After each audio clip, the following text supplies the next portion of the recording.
Yabang nakaapak lang ng Canada, ingat magsalita baka bumalik sa'yo. Oo, mayabang ako sa tingin nyo, pero hanggang sa tingin nyo lang. Hindi talaga ako mayabang. Hindi porket na prefer ko yung magsalita ng English, that means mayabang na ako. At hindi ibig sabihin na hindi ako nagsasalita ng Bisaya kasi mayabang na ako. No, hindi ako mayabang. Mayabang lang talaga ako sa tingin nyo guys kasi nag-iba na yung utak ko. Ang utak ko ay hindi na kagaya sa karamihang mga Pilipino na hanggang ngayon yung mentality nila ay pare-pareho pa rin. Kaya nga na marami ang naghihirap sa Pilipinas ngayon kasi yung mentality natin hindi natin ini-improve. Tapos pag may makikita kayong Filipino na umaangat sa buhay, tatawagin nyo ng mayabang. Imbis na mag-ask kayo ng help, uy kabayan, paano ka naging ganyan? Pwede sana ako manghingi ng advice, kundi sasabihin yung mayabang na, hambog na. Kaya nga guys, sa mga Pilipino dyan sa Pilipinas or Filipino in general, kung gusto nyong aangat ang buhay mo in terms of wealth, in terms of other things, you need to change your mentality. Pwedeng mapanapili, or na ba yan, ma-maintain natin ang pagka-Pilipino. Yeah, pwedeng ma-maintain natin ang pagka-Pilipino. Pero, good kung i-remove nyo ang pagka-toxic Filipino mentality. Kasi, pag i-keep nyo yan, hindi talaga tayo aangat sa buhay, guys. At alam nyo guys, you don't need to go to school. Hindi na kayo kailangan makapagtapos ng kolehiyo or universidad para kayo ay maging milyonaryo. Tuturuan ko kayo mga kababayan kung paanong maging success kayo sa buhay nyo kahit wala kayong edukasyon. Pero ang tanong, are you willing to make a change? Because it's going to be a big change. Malaking change sa buhay nyo. Malaking change sa attitude nyo kung gusto nyo talagang maging successful in terms of wealth.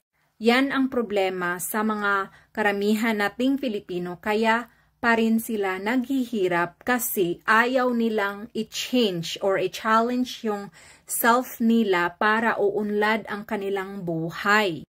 Kaya nga, gossiping, judging, and criticizing, or saying mayabang, or hambog ka na, or shame on you, yun lang ang alam nating lingwahe sa pagka-Pilipino. Kaya nga, wala tayong kinaroroonan sa ating life. So, let me teach you, okay? Because I am going to teach you all the ingredients that I know in life, and yan ang gusto kong mangyari na makatulong ako sa mga kababayan nating Pilipino.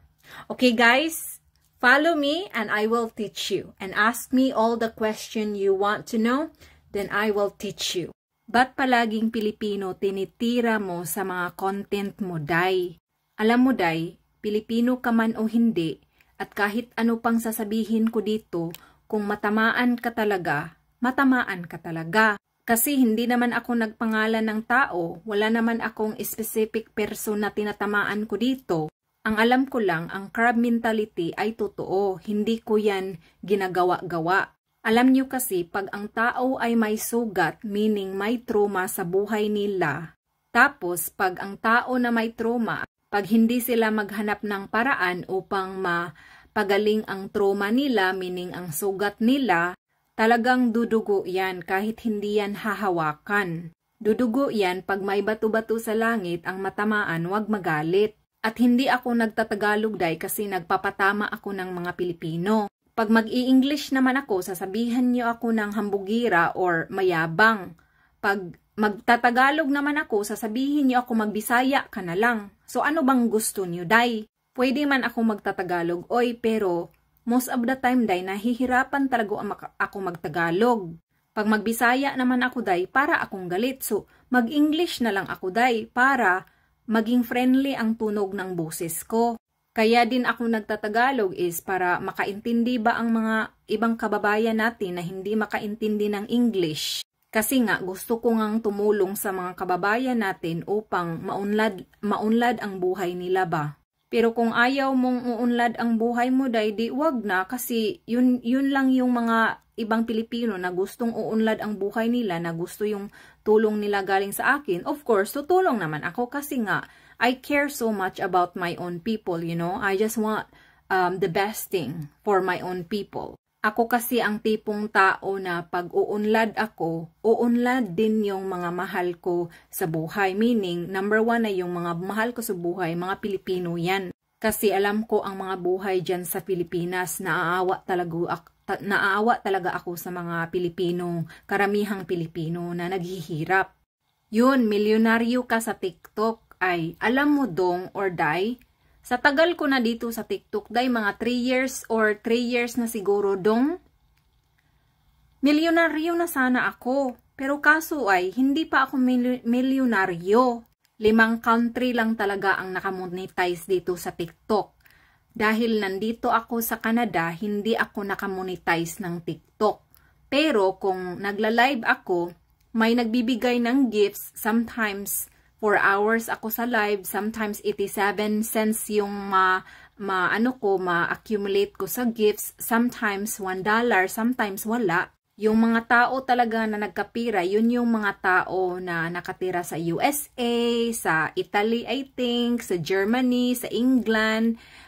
May isa pang country na kalimutan ko, basta ang Canada hindi yan included sa monetization. The only thing na magkapira ako dito is pagtatanggap ako ng promotion. Yun bang mga marketing na gusto nila na i-promote ko yung mga produkto nila, pero hindi nga ako agree noon. Hindi ako nagpo-promote ng mga product kasi nga pag tinulungan ko silang i-promote yung product nila, sila yung naging milyonaryo. Pero ang sa akin, makagawa lang siguro ako ng $30, $50, depende sa followers ko.